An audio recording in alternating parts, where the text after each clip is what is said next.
கிறிஸ்துவுக்குள் பிரியமான அன்பு சகோதர சகோதரிகளே, இந்த அருமையான நாளை காணும்படியாய் செய்த பிதாவாகிய தேவனுக்கு இயேசு கிறிஸ்துவின் மூலம் நம் நன்றிகளை ஏறெடுப்போம். இந்த நாளிலும் நாம் பார்க்க இருக்கிற வேத பகுதி உபத்திரவத்தின் வழியாக தேவனுடைய ராஜ்யத்திற்கு போக வேண்டும் என்று அப்போஸ்தலர் கூறின வசனத்தை மையமாக கொண்டு இன்றைய வேத தியானத்தை நாம் துவங்கலாம். அதாவது நாம் ஒரு யோசனை வருது நமக்கு, நான் தேவனுக்காக வாழ்கிறேனே, எனக்கு எதுக்கு இந்த கஷ்டம், எனக்கு எதுக்கு பாடுகள், எனக்கு எதுக்கு உபத்திரவங்கள், எனக்கு எதுக்கு வியாதிகள், இப்படி நாம் தேவன்கிட்ட நிறைய கேள்விகளை கேட்குறோம். இன்று பரவலாக ஒருத்தருக்கு வியாதியே இல்லைன்னா அவர்கள் பரிசுத்தவான்கள் என்று எண்ணுகிறார்கள். ஒருத்தர் சொன்னாங்க, தேவனுடைய கிருபையினால எனக்கு சுகரே இல்லைங்க அப்படின்னாங்க. அப்போ அவங்க சொல்லும்போது நம்மளுக்கு என்ன தோணுது, நம்மளுக்கு கிருபை இல்லை அதனால சுகர் வந்துருச்சுன்னு தோணும். ஏங்க சொல்லும்போது சொல்லுவோம், தேவனுடைய கிருபையினால எனக்கு அதெல்லாம் ஒன்றும் இல்லைங்க அப்படின்னு சொல்லும்போது நமக்கே ஒரு சங்கடமாகும். என்னப்பா தேவனே, நம்ம இவ்வளோ ஊழியம் பண்ணுறோம், அது எவ்வளோ வேலைகள் தேவனே உமக்காக நாங்கள் பண்ணுறோம், நம்மளுக்கு இந்த மாதிரி வியாதி கஷ்டம் துக்கங்களை நம்மளுக்கு கொடுக்குறீங்களே ஏன் அப்படின்னு கேள்வி கேட்குறோம். ஆனால் பைபிளில் உபத்திரவம் பற்றி பைபிளில் நிறைய வசனங்கள் இருக்கிறது. கர்த்தராகிய இயேசு கிறிஸ்துவனுடைய நண்பர் இருக்கிறார், அவர் கூட உபத்திரம் வந்தது என்று பைபிளில் என்ட்ரி பண்ணியிருக்கிறாங்க. யோவான் 11ஆம் அதிகாரம் 3வது வசனம். யோவான் 11:3. அப்பொழுது அவனுடைய சகோதரிகள், ஆண்டவரே, நீர் சிநேகிக்கிறவன் வியாதியா இருக்கிறான் என்று சொல்ல, இயேசு கிறிஸ்துவோடைய ஃப்ரெண்டுக்கு என்ன இருக்குங்க, வியாதி இருக்கிறது. 1 தீமோத்தேயு 5ஆம் அதிகாரத்தில் பவுல் சொல்வார், இல்லைங்களா, உனக்கு உடம்பு சரியில்லை, அதனால் நீ என்ன பண்ண, கொஞ்சம் திராட்சை ரசம் கூட எடுத்துக்க. 1 தீமோத்தேயு 5:23.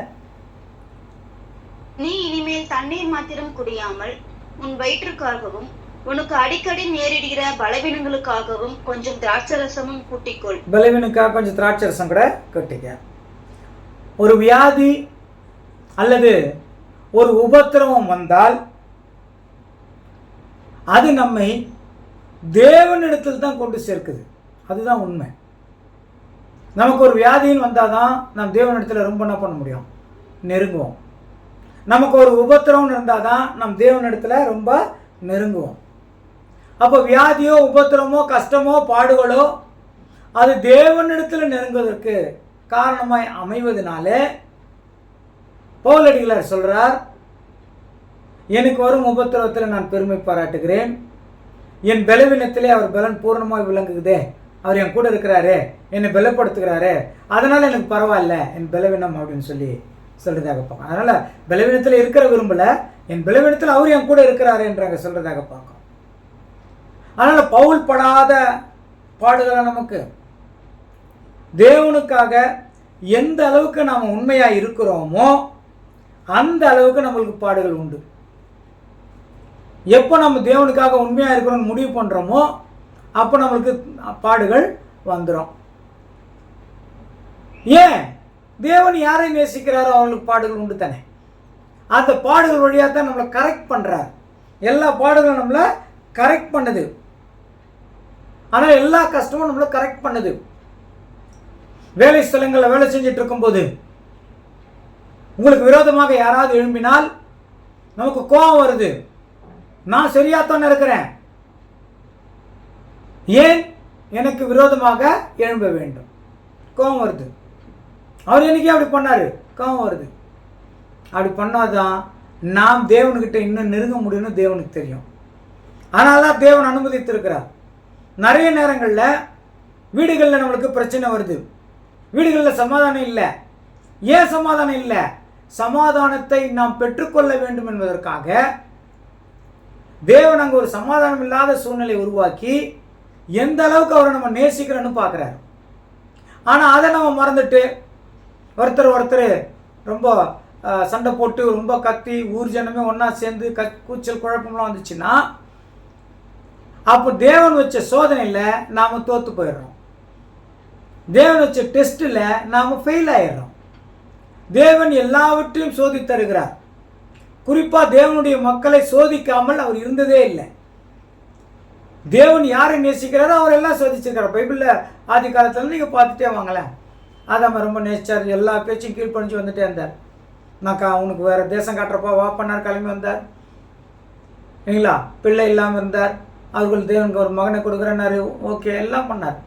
கடைசியில் தேவன் ஒரு டெஸ்ட் வச்சார், உன் மகனை போய் எனக்கு பலி கொடுத்துருன்னார்.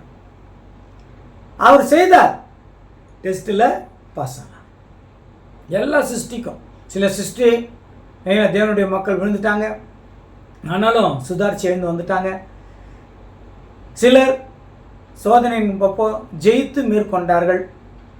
கர்த்தராகிய இயேசு கிறிஸ்துவெல்லாம் பார்த்தோன்னா சோதனையில் ஜெயித்து மேற்கொண்டார் என்றதாக கூட நாம் பார்க்கிறோம். ஆனால் எல்லா சிருஷ்டியும் தேவன் சோதிக்கிறார். எல்லா சிருஷ்டிக்கும் நாங்கள் சோதனை உண்டு. அந்த சோதனை உபத்திரவம் தான் வழியாகத்தான் அந்த சோதனை வரும். அதனால் கொரிந்தியரில் போல் சொல்வார், 2 கொரிந்தியர் 6ஆம் அதிகாரத்தில் எப்படிப்பட்ட சோதனைகள் எல்லாம், எப்படிப்பட்ட உபத்திரவங்கள் எல்லாம், எப்படிப்பட்ட நெருக்கங்கள் எல்லாம் அவர் இருந்தார் அப்படின்னு அங்கே சொல்லுவார். 2 கொரிந்தியர் 6ஆம் அதிகாரம் 4-5 வசனங்கள் மட்டும் வாசிக்கலாங்க. மிகுந்த பொறுமையிலும் உபத்திரவங்களிலும் நெருக்கங்களிலும் இடுக்கண்களிலும் அடிகளிலும் காவல்களிலும் கலகங்களிலும் பிரயாசங்களிலும் கண் விழிப்புகளிலும் உபவாசங்களிலும். அப்புறம் அடுத்த வசனம். கற்பிலும் அறிவிலும் நீடிய சாந்தத்திலும் தயவிலும் பரிசுத்த ஆவியிலும் மாயமற்ற அன்பிலும் சத்திய வசனத்திலும் திவ்ய பலத்திலும் நீதியாகிய வலது இடது பக்கத்து ஆயுதங்களை தரித்திருக்கிறதிலும். போதுங்க, இவ்வளோ கஷ்டம் அவருக்கு இருந்தது, ஆனாலும் நீதி என்ன பண்ணாரு, அவரு செய்தார். எவ்வளோ உபத்திரம், நெருக்கம், அடி, சாப்பாடு இல்லை, தூக்கம் இல்லை, இவ்வளோ நேர்ந்தது.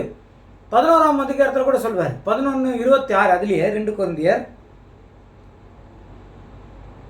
அநேகந்தரம் பிரயாணம் பண்ணினேன், ஆறுகளால் வந்த மோசங்களிலும் கள்ளரால் வந்த மோசங்களிலும் என் சுய ஜனங்களால் வந்த மோசங்களிலும் அந்நிய ஜனங்களால் வந்த மோசங்களிலும் பட்டணங்களில் உண்டான மோசங்களிலும். என்னெல்லாம் மோசம் அவருக்கு வந்திருக்கு பாருங்க.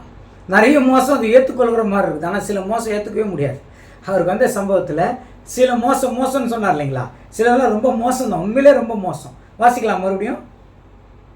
அநேகந்தரம் பிரயாணம் பண்ணினேன், ஆறுகளால் வந்த மோசங்களிலும் கள்ளர்கள் அவர்களால் வந்த மோசங்களிலும் என் சுய ஜனங்களால் வந்த மோசங்களிலும். சுய ஜனம் யாருங்க? சுய ஜனம் அவருடைய மக்களால் வந்த மோசங்களிலும் அந்நிய ஜனங்களால் வந்த மோசங்களிலும். கள்ள சகோதரர்கள் இருக்குதுங்களா, கள்ள சகோதரர்களால் வந்த மோசம். கள்ள சகோதரர்கள் அல்ல, கள்ள சகோதரர்கள், சுய ஜனங்கள், அது மட்டும் எடுத்துப்போம். அப்போ உபத்திரவம் தேவன் கொடுக்கிறாருன்னா வெளியிலிருந்து தான் நம்மளுக்கு உபத்திரவம் வரணும்னு இல்லை, வெளியிலிருந்து தான் நமக்கு உபத்திரவம் வரணும் என்று இல்லை. நம்ம உறவுகளுக்குள்ளேயே உபத்திரம் வரும். ஏன்னா எந்த உறவுகளை நாம் மேற்கொள்ள முடியுமோ அந்த உறவுலேருந்து உபத்திரம் வரும். புரியுதுங்களா? ஃபார் எக்ஸாம்பிள், வீட்டில் என்னுடைய தம்பி அவன் ஏதாவது எனக்கு உபத்திரம் செய்தால் அவனை நான் திருப்பி என்ன பண்ணலாம், அடிக்கலாம், எல்லாம் பண்ணலாம், ஈஸியாக அவனை மேற்கொள்ள முடியும். அதே நேரத்தில் அவன் நான் தேவனுக்குள்ளே வந்துட்டேன்னு என்ன அவன் ஓவர்டேக் பண்ணும்போது நான் அமைதியாக போயிடணும். அதை தான் தேவன் விரும்புகிறேன். கஷ்டம், அமைதியாக போகிறது ரொம்ப கஷ்டம். ஆனால் இயேசு கிறிஸ்துக்காக நான் பொறுத்துக்கிறேன், இயேசு கிறிஸ்துக்காக நான் ஏற்றுக்கிறேன், இயேசு கிறிஸ்துக்காக நான் சகிக்கிறேன், இயேசு கிறிஸ்துக்காக நான் விட்டு கொடுக்குறேன், இயேசு கிறிஸ்துக்காக நான் மன்னிக்கிறேன்றது வரணும். அதுக்காகத்தான் நம்மளுக்கு உபத்திரவத்தின் வழியாக நம்மளை கொண்டு போகிறார். அப்போ எவ்வளோ உபத்திரவங்கள், எவ்வளோ கஷ்டங்கள், எவ்வளோ பாடுகள் வந்தாலும் என்னோடு இயேசு இருக்கிறார் என்னை வழிநடத்தி கொண்டு செல்வதற்கு. என் பிதாவின் இடத்துல என்னை அழைத்து கொண்டு செல்வதற்கு என்னோடு கூட இயேசு இருக்கிறார். அது நம்மளுக்கு புரியணும். அது புரியலன்னா உபத்திரவம், நாம உபத்திரவத்தை ஜெயிக்க போய் உபத்திரவம் நம்மளும் ஜெயிக்கிற மாதிரி ஆகிடும்.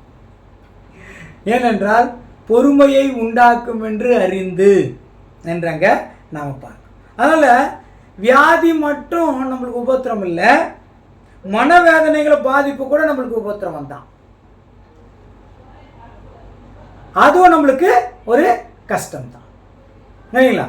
அநேக உபத்திரவங்கள் அதன் வழியாக தான் நம்ம என்ன பண்ணோம், போகணும் என்று தேவனங்க சொல்லிட்டார். ஏன் இப்படியெல்லாம் அப்படின்னா, ஏன் எனக்கு உபத்திரவம், ஏன் எனக்கு கஷ்டம், ஏன் எனக்கு வியாதி? அநேக பேர் நிறைய நான் பார்த்துருக்கிறேன்.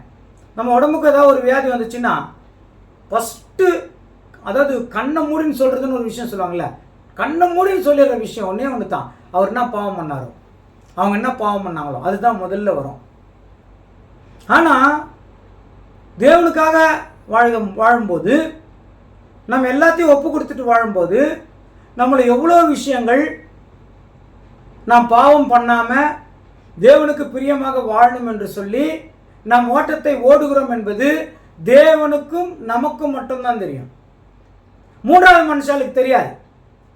அந்த மூன்றாவது மனுஷால் நம்முடைய மனைவியாக இருக்கலாம், கணவனாக இருக்கலாம், அல்லது பெற்றோர்களாக இருக்கலாம், நம் சகோதரர்களாக இருக்கலாம், சபை சார்ந்த சகோதர சகோதரிகளாக கூட இருக்கலாம். எல்லாரும் மூணாவது மனுஷால் வச்சுக்கோங்க. ஏனென்றால் நாம் எவ்வளோ பரிசுத்தமாக தேவனுக்கு பயந்து வாழறோம் என்றது நமக்கு தேவனுக்கு மட்டும் தெரியும். ஆனால் ஒரு வியாதி வந்துட்டா, ஒரு கஷ்டம் வந்துட்டா, ஒரு பாடுகள் வந்துட்டா, ஒரு உபத்திரங்கள் வந்துட்டா, அவர் என்ன பாவம் செஞ்சாருன்னு சொல்லிடுவாங்க. ஆனால் பாவம் செய்யறதுனால உபத்திரவம், கஷ்டம், பாடுகள் வந்தா அது வெளியரங்கமாக இருக்கும் இல்லைங்களா? வெளியரங்கமாக இருக்கும், கிளியராக தெரியும், நம்மளுக்கே தெரியும். நாம் பண்ண பாவத்தை நிமித்தம் தான் தேவன் என்ன தண்டிக்கிறார் நம்மளுக்கே தெரியும். ஆனால் நிறைய நேரங்களில் தேவன் நம்மை சோதிக்கிறார் என்ற விஷயம் நமக்கு மட்டும்தாங்க தெரியும். அப்படி சொல்லும் போது மனசு அப்படியே உடஞ்சி போகும். தேவனே நீங்கள் இறங்கி வந்து சொல்ல மாட்டீங்களா அப்படின்னு தோணும். அதான் சொன்னீங்களா, ஏன் சில விஷயங்களை நான் மேற்கொள்ள முடியும்னு தெரிஞ்சு அந்த இடத்துல தான் தேவன் சோதனைப்பார். அதை அப்படியே விட்டுருணும். அதை சண்டை போட்டு கரெக்ஷன் பண்ண பார்ப்போம்.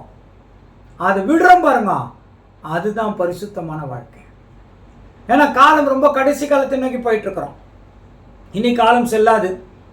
நான் ஒவ்வொரு முறையும் அந்த ஜனவரி 1ஆம் தேதி செய்தி எடுக்கும்போது முதல் வார்த்தை இதுதான், தேவனுக்கு நமக்கு கூட்டல் கணக்கு 2025லேருந்து 26 வந்திருக்கிறோம்னு கூட்டிகிட்டு வரோம். இந்த இப்போ 6 மாதம் முடிஞ்சு 7வது மாதம் வந்திருக்கிறோம், கூட்டிகிட்டு வரோம். தேவனுக்கு கழித்தல் கணக்கு, உலகத்தை முடிக்கிறதுக்காக அவர் கழித்தல் என்ன பண்ணுறாங்க, கொண்டு போயிட்டுருக்கிறார். உலகம் முடிய போகுது. இப்போவே உலகத்தில் யாரும் எதிர்பார்க்க முடியாத அளவுக்கு பிரச்சனைகள் உருவாயிட்டு இருக்குது.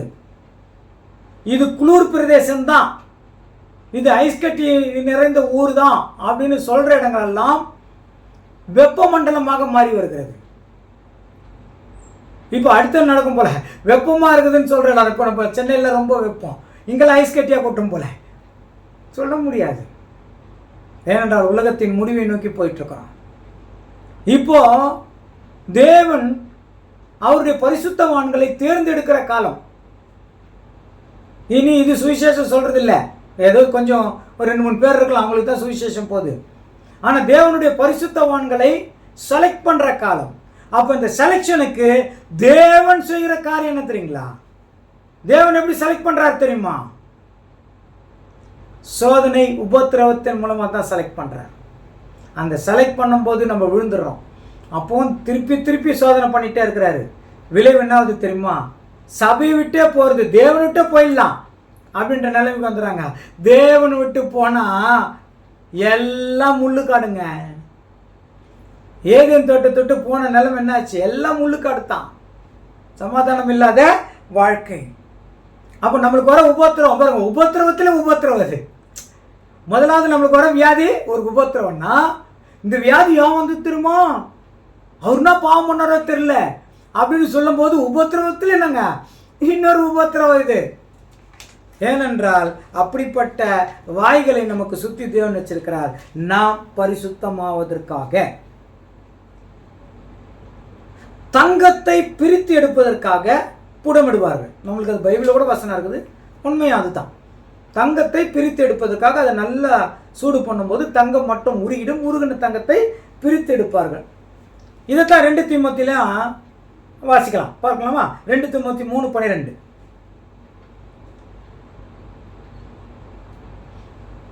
அன்றியும் கிறிஸ்து இயேசுவுக்குள் தேவ பக்தியாய் நடக்க மனதாயிருக்கிற யாவரும் துன்பப்படுவார். யாருங்க துன்பப்படுவா? அப்போ நமக்கு வர துன்பம்லாம் கிறிஸ்து இயேசுவுக்குள் தேவ பக்தியா நடக்கிறோம், அதுதான் நம்மளுக்கு ஆறுதல். யாருன்னா எதனா சொல்லிட்டு போட்டோம் சகோதர சகோதரிகளை, யாருன்னா எதனா சொல்லிட்டு போட்டோம். உங்களுடைய உறவுகள், நெருங்கிய உறவுகள், நண்பர்கள், சகோதர சகோதரிகள், சபையில் யார் எதனா சொல்லிட்டு போட்டோம். என்னை பற்றி அவருக்கு தெரியும், அவரை பற்றி எனக்கு தெரியும். ஒரு சிஸ்டர் வந்து என்கிட்ட சொன்னாங்க, உங்களுக்கு என்னங்க நீங்கள் ஆசீர்வாதமாக தானே இருக்கிறீங்க, நல்ல ஆசீர்வாதமாக இருக்கிறீங்களேன்னாங்க. நான் திருப்பி இல்லை, நான் ஆசீர்வாதமாக இருக்கிறேன்னு தேவனுக்கு தெரியுமா கேட்கணும்னு தோணுச்சு. ஏன்னா தேவனுக்கு எனக்கு மட்டும்தான் தெரியும் எனக்கு என்ன மாதிரி ஆசீர்வாதம் கொடுத்துருக்குறாரு. மேற்பார்வைக்கு ஆசீர்வாதம் மாதிரி தெரியுது, ஆனால் இல்லை, தேவனுக்கு மட்டும் தெரியும், எனக்கு தெரியும், மற்றவங்களுக்கு தெரியறதுக்கு வாய்ப்பு இல்லை. அதனால தான் அநேக துன்பத்தின் வழியாக தான் என்ன போனோம். நாம் தேவ பக்தியாக நடக்க மனதாக இருக்கிற யாவரும் என்ன பண்ணுவாங்க? துன்பப்படுவார்கள். துன்பப்பட வேண்டியது அவசியம். ஏனென்றால் துயரப்படும் போது தான் தேவன் மனசில் ஏற்றுக்கொண்டு ரொம்ப சந்தோஷமாக இருக்கும். என் வீணாக சொல்கிறாங்கப்பா, எனக்கு இந்த துன்பம் பரவாயில்ல, எனக்கு இந்த துயரம் பரவாயில்ல, இதுலேருந்து என்ன மீட்டுடுவீங்க.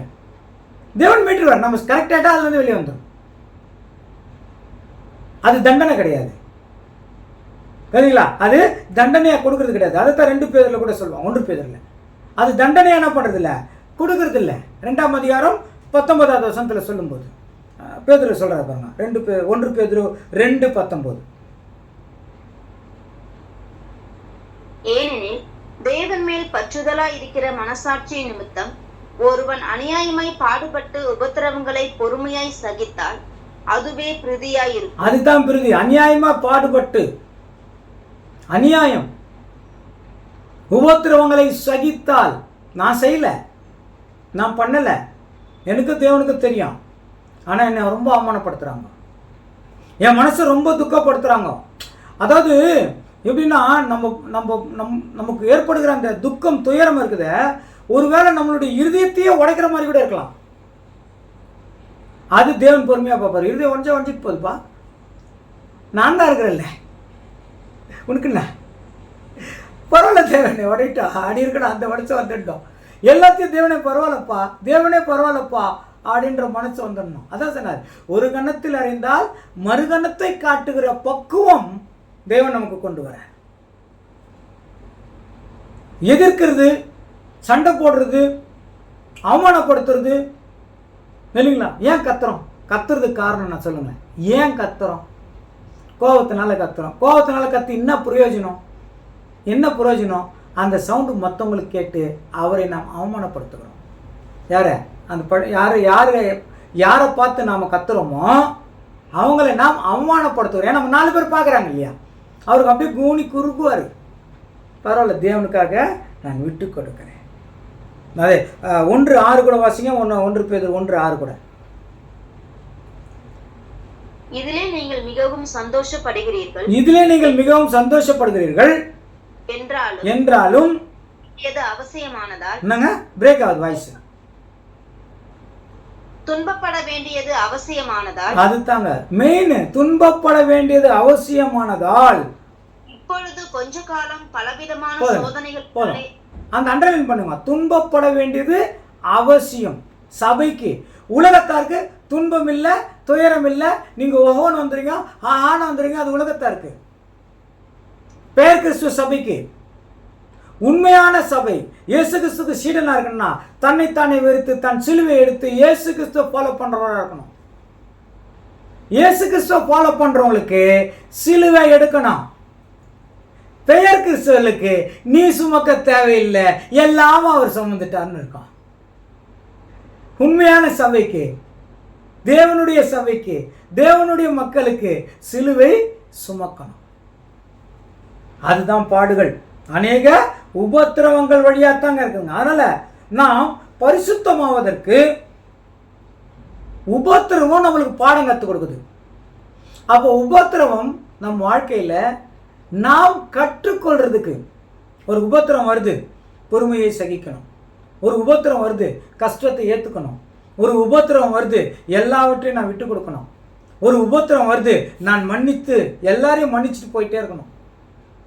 அதை கற்றுக்கிறதுக்கு தான் அந்த உபத்திரம். எப்போ ஒவ்வொரு ஸ்டெப்பில் நம்ம கற்றுக்கிறோமோ தேவன் அதை கட் பண்ணிட்டா அடுத்தது நம்ம கரெக்ஷன் ஆகணும். நிறைய விஷயம் ஒரே விஷயத்தில் கரெக்ஷன் ஆகிடுமா?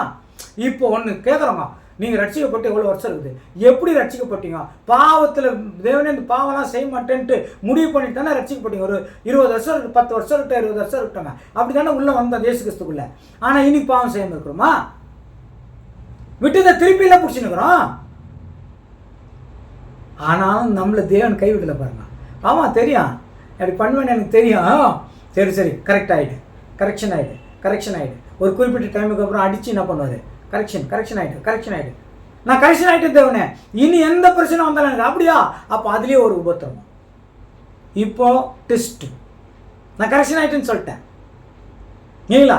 ஃபஸ்ட்டு ஒரு கணத்தில் இருந்தால் உதாரணம் சொல்கிறேன், ஒரு கணத்தில் இருந்தால் மறுகணத்தை காட்டுறேன் சொல்லிட்டே இருந்தேன். ஒரு நாள் வந்துச்சு, தேவனே நான் கரெக்ஷன் ஆகிட்டேன் தேவனே, ஒரு கணத்தில் இருந்தால் மறுகணத்தை காட்டுறதுன்னு முடிவு பண்ணிட்டேன் தேவனே. அப்போ தேவனை பரிசு வைக்கணுமா என்னவா? எல்லாம் எக்ஸாம் படிச்சாச்சே, படிச்சுட்டாக்கா பரீட்சை தானே அடுத்தது. தேவன் பரீட்சை வைப்பார், ஒரு அடி அடிக்கிற மாதிரி ஆளை ரெடி பண்ண. நான் பொருத்தனை பண்ண மாதிரி வாழ்கிறேன்னா? தேவனே பொய் சொல்ல மாட்டேன் தேவனே, இன்னிலேருந்து நான் பொய்யே சொல்ல மாட்டேன் பண்ணா. பொய் சொல்கிற சூழ்நிலை உருவாக்கி பொய் சொல்கிறேன்னா இல்லைன்னு தேவன் என்ன பண்ணுவாருங்க? இந்த பொய் சொல்கிற சூழ்நிலை வந்துச்சு பார்த்தியா, போதும். இப்போ நீ என்ன பண்ண போகிற? நீ எனக்காக இருக்கிறியா, பொய் சொல்ல போறியா? தேவன் அப்படி தான் சோதிப்பாரு. இப்படி சோதிக்கும் போது விழுந்துடும் இல்லையா? விழுந்துட்டாக்கா திருப்பி சோதனை, திருப்பி உபத்திரவம். ஏன்? நான் கரெக்ஷன் ஆகிற வரைக்கும் அது ரிப்பீட் ஆகிட்டே இருக்கும். அப்போ நம்ம கரெக்ஷன் ஆகிறதுக்கு தான் நமக்கு உபத்திரவம் உருவாகிறது. உபத்திரவம் பொறுமையை உண்டாக்கும், பொறுமை பரீட்சையை உண்டாக்கும், பரீட்சை நம்பிக்கையை உண்டாக்கும். அப்படி என்றால் உபத்திரவம் நம்பிக்கையை வளர்க்கிறது. நமக்கு வர உபத்திரவம் நம்பிக்கையை வளர்க்கிறது. இப்போ உபத்திரவம் நல்லதா கெட்டதா? இப்படிலாம் சொன்னா எப்படிங்கன்னு கேட்கறது இல்லை. உபத்திரவம் நல்லதா கெட்டதா? நல்லது அப்படின்னா நாம் தேவனுக்குள்ள வளர்கிறோம். கெட்டது அப்படின்னா இன்னும் தேவனுக்குள்ள வளர வேண்டிய டைம் இருக்குது, இன்னும் வளரணும். ஒரு வசனம் ரோமரில் பார்த்தீங்கன்னாக்கா, ரோமர் 5ஆம் அதிகாரத்தில் 3-4 வசனங்கள். ரோமர் 5ஆம் அதிகாரம் 3-4 வசனங்கள். அது மாத்திரமல்ல, உபத்திரவம் பொறுமையையும், பொறுமை பரீட்சையையும், பரீட்சை நம்பிக்கையையும் உண்டாக்குகிறதென்று நாங்கள் அறிந்து உபத்திரவங்களிலேயும் மேன்மை பாராட்டுகிறோம். உபத்திரவம் மேன்மை நல்லதுன்னு சொல்றைய, உபத்திரவம் எனக்கு நம்பிக்கையை கொடுக்கிறது. அது மனசுல வரணும். கஷ்டம்னு வந்தா உடனே பாகத்துக்குன்னு போயிடுவாங்க. நிறைய பேர் பார்த்துருக்கிறேன் நான் வீட்லயே. சரி, உபத்திரவம்னு வந்தா நிறைய பேர் அப்படித்தான், ரொம்ப ஈஸியா உபத்திரவம் வந்தா உடனே என்ன பண்றேன்? நான் வீட்டை விட்டு வெளியே போறேன். அதுதான் வார்த்தை. உபத்திரவம் பொறுமையை உண்டாக்கும், அது நம்பிக்கையை உண்டாக்கும் என்று அறியணும். அதனால தான் ரோமர் 12ஆம் அதிகாரம் 12வது வசனத்தில் ரொம்ப அந்த ரோமர் 12ஆம் அதிகாரம் ரொம்ப நிறைய விஷயங்களை சொல்லிக்கிட்டே இருப்பாங்க. அதில் சொல்லுவாங்க பாருங்க, ரோமர் 12:12. நம்பிக்கையிலே சந்தோஷமாய் இருங்கள், உபத்திரவத்திலே பொறுமையாய் இருங்கள், ஜெபத்திலே உறுதியாய் தரித்திருங்கள். நம்பிக்கையில சந்தோஷமா இருங்கள், உபத்திரவத்தில் என்ன பண்ணுங்க? பொறுமை. அப்போ என்ன ஆகுங்க? ஜபம் வேணும். ஜபம் தான் பண்ணணும். பொறுமை. ஸ்தோத்திரம். என் நடுக்கூடப்பா, எனக்கு அந்த பொறுமையை கொடுங்கப்பா, எனக்கு அந்த பொறுமையை கொடுங்க. அப்புறம் சக்சஸ். அதுக்கப்புறம் ஒரு பெரிய ஆசீர்வாதம் இருக்கு. அது வரைக்கும் அப்படிங்க, உபத்திரவம் பொறுமைப்பா, பொறுமை பொறுமை பொறுமை பொறுமை.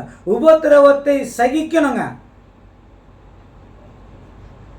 அதுக்குத்தான் தேவனு நம்மளை அழைக்கப்பட்டிருந்து தெரிந்து கொள்ளப்பட்டவராக இருக்கிறார்.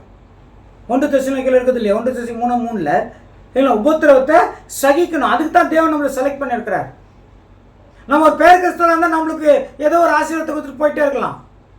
ஆனால் நம்மளை தெரிந்து கொள்ளப்பட்டவராகிட்டாரு. Selected person. செலக்டட் பர்சனுக்கு இயேசு கிறிஸ்துவின் சாயலில் அவங்களால தான் மாற முடியும். இயேசு கிறிஸ்துக்குள்ள சிலுவை எடுத்துட்டு வர முடியும், அவரை ஃபாலோ பண்ண முடியும்னு தெரிஞ்சு செலக்ட் ஆகிருக்கிறோம் பாருங்க. அவங்கள தேவன் என்ன பண்ணுறாரு, கொஞ்சம் கொஞ்சமாக கரெக்ட் பண்ணுறாரு. 1 தெசலோனிக்கேயர் 3:3 இப்படிப்பட்ட உபத்திரவங்களை சகிக்க நாம் நியமிக்கப்பட்டிருக்கிறோம் என்று நீங்கள் அறிந்திருக்கிறீர்கள். இப்படிப்பட்ட உபத்திரவங்களை சகிக்க, இது சில பேர் சொல்றாங்க, இது அந்த காலத்துல அவங்க ரொம்ப பாடுகளாச்சு, ரோமர்களால் கஷ்டம் ஆயிடுச்சு, ஜெயிலுக்கு போனாங்க, அதுக்கு போனாங்க, அவங்களுக்கு சொன்னதுங்க இப்படிப்பட்ட உபத்திரவங்களை சகிக்கணும். நான் கேட்குறேன், அவங்களுக்கு சொன்னது தான். ஆனால் இந்த 2000 வருஷமா சபைக்கே சட்டமாக கொடுத்துருக்குறாங்களா அதே வார்த்தையை வச்சு தானே. இது அதுதான் இன்னொரு நம்ம முஸ்லீம்ஸ் கூட சொல்கிறாங்க, அப்போஸ்தலர் பவுல் யாரு சரிங்களா, அவருடைய போதனை தானே நீங்கள் கிறிஸ்துவ போதனைன்னு படிக்கிறீங்க, மனுஷனுடைய போதனை தானே அது அப்படின்றாங்க. அது மனுஷனுடைய போதனையாக இருந்தால் அவருக்கே தெரியாமல் அவர் எழுதின லெட்டரு இன்றைக்கு உலகம் முழுவதும் பைபிளாக ஒரு கைக்கு வருமா, தேவனுடைய வார்த்தையாக கைக்கு வருமா? ஒருத்தர் எழுதின லெட்டரு, அந்த லெட்டரை எழுத வச்சவரே தேவனுங்க. அது அந்த காலத்திலேருந்து இயேசு கிறிஸ்துவனுடைய 2வது வருகை வரைக்கும் சபைக்கு சட்டமாக இருக்கணும்னு ஃபுல்லாக என்ன பண்ணிட்டாருங்க, கொடுத்துட்டார். அதனால தான் அங்கே சொல்லும்போது உபத்திரவத்தை சகிக்கிறதுக்காக நாம் நியமிக்கப்பட்டிருக்கிறோம். இதெல்லாம் யாருக்கு தெரியுங்களா தெரியும், இயேசு கிறிஸ்துக்குள்ள வேறு கூட்டிருக்கிறாங்க பாருங்க. இயேசு கிறிஸ்துக்குள்ள வேறு இருக்கிறவர்கள் உபத்திரவத்தை ஏற்றுக்கொள்வார்கள். அந்த வேறு இயேசு கிறிஸ்துக்குள்ள இருக்கணும். இயேசு கிறிஸ்துவ போல நம்ம மாறணும். ஆனால் இன்னைக்கு நம்ம மற்றவங்க மாதிரி மாறுதல பெருமையாக இருக்குது. மற்றவங்க மாதிரி இவங்கள மாதிரி நம்ம பண்ணிக்கணும், இவங்கள மாதிரி ஒரு வீடு கட்டணும், இவங்கள மாதிரி இது வாங்கிக்கணும், இது மாதிரி பண்ணிக்கணும், இது பண்ணிக்கணும், ஒரு யூஸும் இல்லை. நம்முடைய சாயல் எப்படிங்க, இயேசு கிறிஸ்துவ போல இருக்கணும். உபத்திரவத்தை ஏற்றுக்கொள்கிறவர்கள் கர்த்தருக்குள்ள எப்பவுமே சந்தோஷமா இருப்பாங்க. எந்த கஷ்டம் வந்தாலும் அவங்களுக்கு கிளியராக தெரியும், தேவன் எல்லாத்தையும் எடுத்து போட்டுருவார். நல்லா பழகிட்டு இருப்பாங்க. உபத்திரவத்துக்கு பரவாயில்லப்பா, ஒன்றும் பிரச்சனை இல்லை சரிங்களா, அது என்ன பண்ணுவாங்க, ரொம்ப ஈஸியாக அவர்கள் இருப்பார்கள். அதான் மார்க்கில் சொல்லும் போது, மார்க் 4ஆம் அதிகாரம் 17வது வசனத்தில் கற்பாறையின் மேலே விதைக்கப்பட்ட விதை பற்றி சொல்கிறாங்க இல்லைங்களா. மார்க் 4:17 வாசிங்க. தங்களுக்குள்ளே வேர் கொள்ளாதபடியால் கொஞ்ச காலம் மாத்திரம் நிலைத்திருக்கிறார்கள். வசனத்தின் நிமித்தம் உபத்திரமும் துன்பமும் உண்டானவுடனே இடரல் அடைகிறார்கள். இவர்களே கற்பாறை நிலத்தில் விதைக்கப்பட்டவர்கள். கிறிஸ்தவர்கள் தான். ஆனால் விதை எங்கே வந்துருச்சு, கற்பாறை உபத்திரம் வந்தவொடனே என்ன ஆயிடுச்சுங்க, அப்படி இருக்க கூடாது. இப்போ இயேசு கிறிஸ்து தான் நம்மளுக்கு ரோல் மாடல், கரெக்டுங்களா. அவரை தான் நம்ம என்ன பண்ணோம், ஃபாலோ பண்ணோம். அவருடைய ஃபாலோ பண்ணுறத நம்ம விட்டுட்டா வேற யாரையோ ஃபாலோ பண்ணுற நித்திய ஜீவன் கிடைக்காதுங்க. அதான் எபிரேயரில் 2ஆம் அதிகாரம் 10வது வசனத்துலையும் எபிரேயர் 5:8 சொல்லுவாங்க. எபிரேயர் 2:10 வாசிக்கலாமா? ஏனென்றால் தமக்காகவும் தம்மாலேயும் சகலத்தையும் உண்டாக்கினவர். அதான் 2:10 எபிரேயர் 2:10. ஏனென்றால் தமக்காகவும் தம்மாலேயும் சகலத்தையும் உண்டாக்கினவர் அநேகம் பிள்ளைகளை மகிமையில் கொண்டு வந்து சேர்க்கையில் அவர்களுடைய ரட்சிப்பின் அதிபதியை உபத்திரவங்களினாலே பூரணப்படுத்துகிறது. அவர் இயேசு கிறிஸ்துவுக்கே உபத்திரவனுங்க. உபத்திரவத்தினால அவர் என்ன பண்ணாரு, பூரணமானார். எபிரேயர் 5:8 பார்த்தீங்கன்னாக்கா, பட்ட பாடுகள்னால கீழ்ப்படிதலை கற்றுக்கொண்டார். இது 2 தான் நம்மளுக்கு கொடுக்குறாரு. ஏன்னா அவருடைய சீடர்கள் அவருடைய பாதச்சூடுகளை பார்த்து வர வேண்டியவர்கள். அவர் பாடுபட்டார், குறைவானதை சபைக்கு என்ன பண்ணிட்டாருங்க, வச்சுட்டு போயிட்டார். கொலோசியர் 1ஆம் அதிகாரம் 24வது வசனம், கொலோசியர் 1:24. இப்பொழுது நான் உங்கள் நிமித்தம் அனுபவிக்கிற பாடுகளில் சந்தோஷம் அடைந்து கிறிஸ்துவனுடைய உபத்திரவங்களில் குறைவானதை அவருடைய சரீரமான சபைக்காக என் மாம்சத்திலே நிறைவேற்றுகிறேன். சரீரமான சபைக்கு மாம்சத்தில் என்ன பண்ணணும்? நம்ம கூட அதனுடைய பங்கு. அதனால் பார்க்கும்போது இப்போ நம்ம உபத்திரவத்திலே தான் நம்ம வாழ்க்கை போகணுமா அப்படின்னா அது கூட ஒரு வசனத்தில் கரெக்ட் பண்ணிக்கிட்டே வராங்க. வாசிக்கலாங்க. சங்கீதம் 34:17 வாசிக்கலாங்க.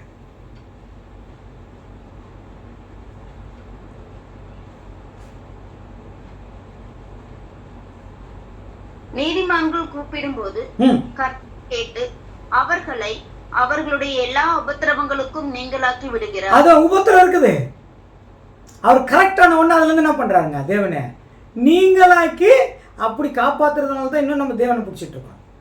கரெக்டுங்களா? அப்படி காப்பாத்துறதுனால தான் நம்ம இன்னும் நாங்கள் தேவன்கிட்டயே நெருங்கிட்டு இருக்கிறோம். அதுதான் கொரிந்தியரில் கூட 2 கொரிந்தியரில் கூட அதே சொல்லுவாங்க இல்லைங்களா? அதனால நாம உபத்திரவம் பட்டாலும் தேவன் ஒரு சரியான நேரத்தில் அழகாக என்ன பண்ணிடுவாருங்க? உபத்திரவம் நம்ம கரெக்ஷன் ஆகிறதுக்கு அவர் தான் கொடுக்குறாரு. எப்போ கரெக்ஷன் ஆயிடுறோமோ அதுலேருந்து என்ன பண்ணுறாரு? நீக்கலாக்கி விடுக்கிறாராம். அதான் 2 கொரிந்தியர் 1:4 வசனம். 2 கொரிந்தியர் 1:4. தேவனால் எங்களுக்கு அருளப்படுகிற ஆறுதலினாலே எந்த உபத்திரவத்தில் ஆகிலும் அகப்படுகிறவர்களுக்கு நாங்கள் ஆறுதல் செய்ய திராணி உள்ளவர்கள் ஆகும்படி எங்களுக்கு வரும் சகல உபத்திரவங்களிலேயும் அவரே எங்களுக்கு ஆறுதல் செய்கிறார். அவர் தான் ஆறுதல் சரி பண்ணிடுவார். உபத்திரவத்தில் நல்லா உபத்திரவம் உண்டு. எதுக்கு அந்த உபத்திரவம்? நான் சரியாகிறதுக்காக.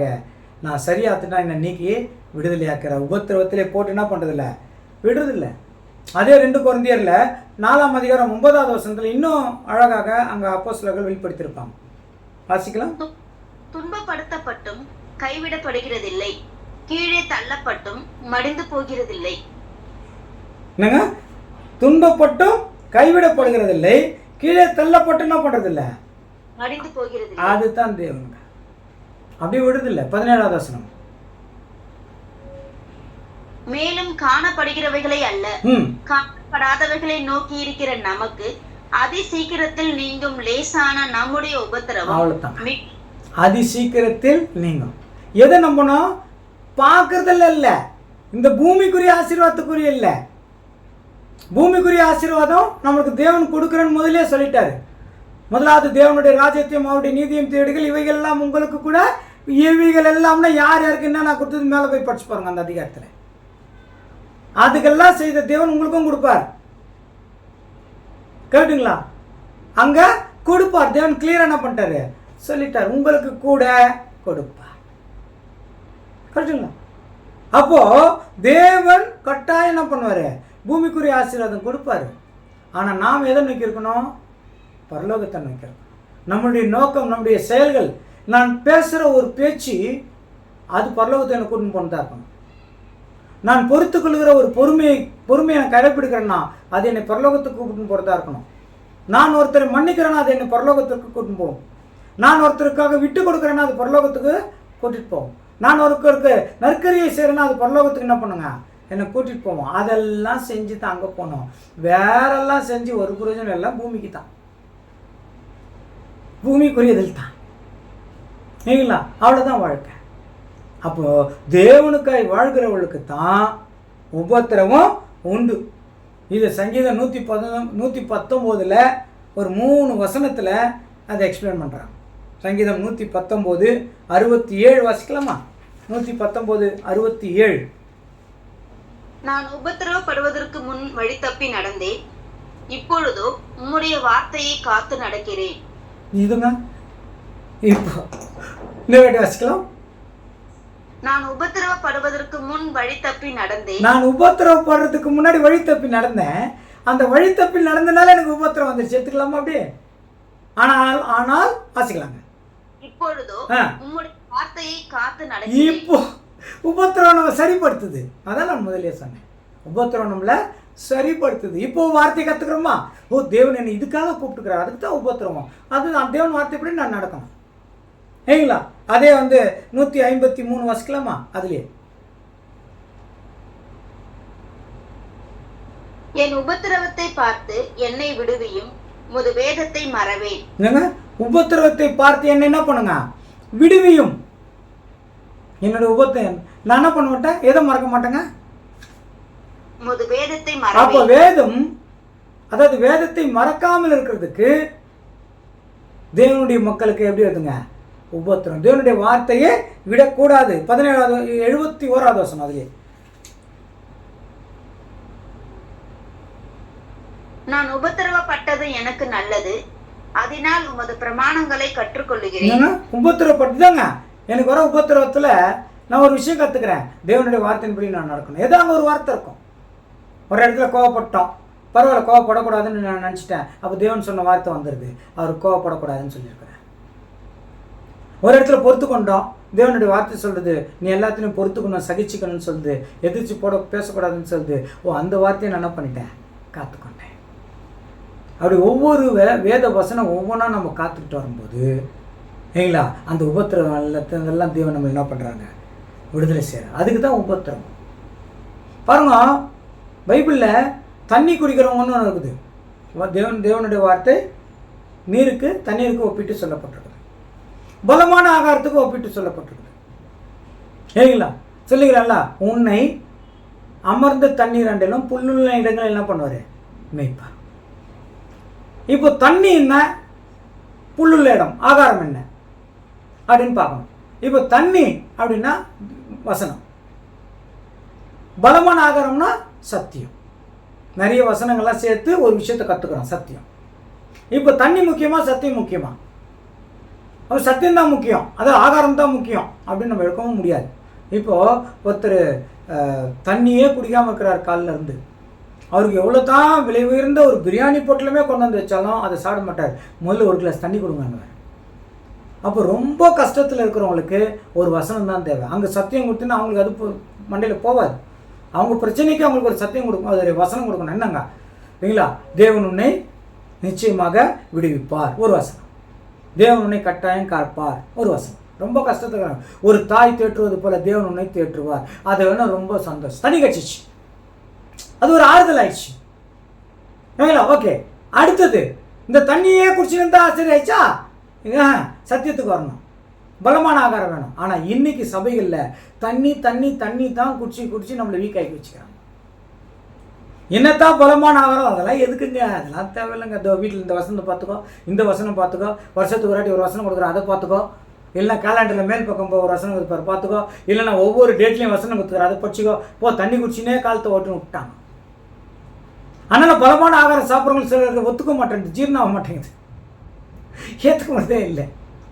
ஆனால் தேவனால் செலக்ட் ஆகணும் பாருங்க, நமக்கு தான் தெரியும் உபத்திரவம் பலமானது, பலமான ஆகாரம். அது என்னை பலப்படுத்தி சீர்படுத்தி சிறப்படுத்தி தாங்கி வழிநடத்துகிறது. ஆனால் தண்ணி வேணும் தான். அது ஆபத்து காலத்தில் ஸ்டார்டிங்கில் குழந்தையா இருக்கும்போது பாலை குடித்தான், இப்போ குழந்தையில புருஷனெல்லாம் ஆயிடணும். ஆனால் இன்னும் தேவனே நீ பால் குடிச்சினேரு, எனக்கு பால் குடித்தினேரு, நாங்கள் அப்படியே ஆசீர்வாதத்தில் அப்படியே மிதக்கினே அப்படியே போயிட்டுருவோம். அவ்வளோதான். நீங்கள் சொல்கிறதுல வேணாம், நாங்கள் கேட்குறது மட்டும் நீ கூட, நீங்கள் சொல்கிறதுல நம்மளுக்கு வேணாம், நாங்கள் குழந்தைங்க, எங்களுக்கு தெரியாதுங்க அப்படின்ட்டு மேலோட்டமாக சபைகள் என்ன பண்ணுறாங்க, அப்படியே நடத்திட்டு போயிடுறாங்க. டோட்டலாக என்னாச்சுங்க, சத்தியமே போயிடுச்சு, கீழே போட்டு மூடிட்டாங்க ஆசீர்வாதன்ற பேரில். அதனால் இப்போ நம்ம சத்தியத்தை சொல்லும்போது ஆழமான சத்தியம்னு சொல்ல வேண்டிய சூழ்நிலை உருவாயிட்டோம். அது ஆழத்துக்கு போயிடுச்சு. இப்போ ஆழத்தில் இருக்கிறத வெளியெடுத்துருவோம். ஆழமான சத்தியம் ஒன்றும் இல்லைங்க, ஏற்கனவே இருந்தது, இப்போ ஆசீர்வாதன்ற பேரில் அடியில் போயிடுச்சு. அதை இழுத்து உள்ளே தோண்டி எடுக்க வேண்டிய சூழ்நிலைக்கு உருவாயிட்டோம், அவ்வளோதான். இதெல்லாம் ஆதி சபையில் இருந்த விஷயம்தான், இல்லைங்களா? அதனால தான் சொல்கிறாரு, உபத்திரப்படுவர்களுக்கு தேவன் உதாசீனம் பண்ணுறது இல்லைன்னு சொல்கிறாரு. உபத்திரம் வந்து அவர் படட்டணும் விடுறது இல்லை, அவர் சரியான நேரத்தில் அவர்களை கை கொட்டி என்ன பண்ணுறாரு, தூக்குகிறார். அதே சங்கீதம் 119:75 வசிக்கலாமா? கர்த்தாவே, உமது நியாய தீர்ப்புகள் நீதி உள்ளதென்றும் உண்மையின்படி என்னை உபத்திரவப்படுத்தினீர் என்றும் அறிவேன். இது தெரியணும், உண்மையின்படி சத்தியத்தின்படி எனக்கு உபத்திரம் வந்திருக்குது, நான் சீர் பொருந்திருக்கு தான். அது புரிஞ்சிட்டா எந்த குடும்பத்திலும், எந்த வேலை ஸ்தலங்களிலும், எந்த சபைகளிலும் சண்டை வராது. அப்படியே சண்டை வந்தால் சூரியன் மரத்துக்குள்ள அது போயிடும், ஒரு நிமிடம், அவ்வளோதான். அவங்க தண்ணியை தயார்படுத்திக்குவாங்க, சரிப்படுத்திக்குவாங்க. அந்த அளவுக்கு ஆற்றல் வந்துடும். அதுதான் சத்தியம், அதுதான் தேவன், அதுதான் வானத்தையும் பூமியும் படைத்த தேவனை நாம் ஆராதிக்கிறோம், துதிக்கிறோம். சகோதர சகோதரி, உபத்திரம் உண்டு. ஆனால் தேவன் என்ன பண்ணுறான்னு தெரியுங்களா? 76வது வசனம் வாசிங்களா, அடுத்த வசனம். நீர் உமது அடியனுக்கு கொடுத்த உமது வாக்கின்படி உமது கிருபை என்னை தேற்றுவதாக. என்னங்க? 76 மறுபடியும் வாசிக்கலாங்க. நீர் உமது அடியனுக்கு கொடுத்த உமது வாக்கின்படி உமது கிருபை என்னை தேற்றுவதாக. இல்லைங்க, உங்களுடைய வாக்கின்படி உமது கிருபை என்ன பண்ணிட்டான்? தேற்றும். அதில் என்ன தரங்கண்ணா? அந்த உபத்திரவத்தில் நம்ம அவஸ்தைப்பட மாட்டோம். அப்போ சத்தியம் சொல்லுது, இது பலமான ஆகாரம். இயேசு கிறிஸ்துக்காக நான் ஒப்பு கொடுத்து வாழ்கிறேன்னு மனசால முதல்ல ஒப்பு கொடுத்தவங்களுக்கு தான் இது புரியும். அவங்களால தான் இந்த உபத்திரவத்தை ஏற்றுக்கொள்ள முடியும், இல்லைங்களா? அதனால தான் நம்ம இதை கேட்டுட்டு இருக்கிறோம். அப்போ உபத்திரம் உண்டு, நமக்கு உபத்திரம் உண்டு. அதை நம்ம சரி செய்கிறது, அது தேவன் நம்ம சரி செய்யறதுக்காக அந்த உபத்திரவத்தை வச்சிருக்கிறாரு. அதனால உபத்திரவம் நல்லது அப்படின்னு மனசுல என்ன ஆகணுங்க தோணுச்சுன்னா, எவ்வளவு கடினமான காலமாக இருந்தாலும் ரொம்ப ஈஸியாக நாம் மேற்கொண்டு போயிட்டே இருப்போம், எப்படிப்பட்ட சூழ்நிலையாக இருந்தாலும். அதான் உபத்திரம் ஒரு நிமிஷம்தான். அப்படியே கோபத்தை வச்சுக்கிட்டு அப்படியே வருஷக்கணக்கில் வச்சுக்கிட்டு அதெல்லாம் இல்லை, ஒரே நிமிஷம்தான். போயிட்டே இருக்கோம் தேவனுக்குள்ளே வாழ்ந்தோம்னா. அப்போ தேவன் அவ்வளோ கிருபையை கொடுத்து நம்மளை காண்பார். இப்போவும் தேவன் அவ்வளோ கிருபையை கொடுத்துட்டு இருக்கிறாரு. எதுக்கு தெரியுங்களா? நாம் இந்த உபத்திரவத்தெல்லாம் பொறுத்துக்கிட்டு இயேசு கிறிஸ்துவின் சாயலை நம்ம மாறணும்ன்றதுக்காக நமக்கு இப்போவும் சகாயம் செய்கிறாரு, இப்போவும் உதவி செய்கிறாரு. எவ்வளோ தேவனுக்கு நம்ம துரோகம் செய்கிறோம் தெரியுமா?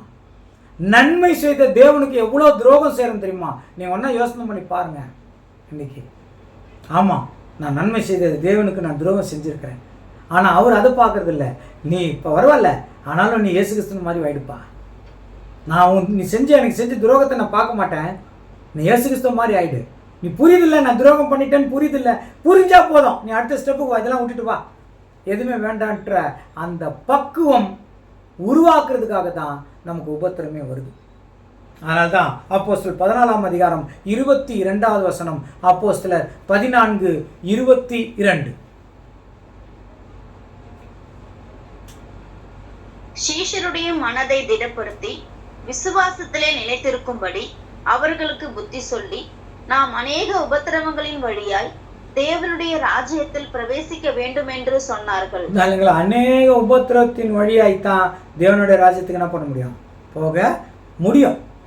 அதனால உபத்திரவத்தை பார்த்து பயப்படக்கூடாது, உபத்திரவத்தை மேற்கொள்ளக்கூடாது, இல்லைங்களா?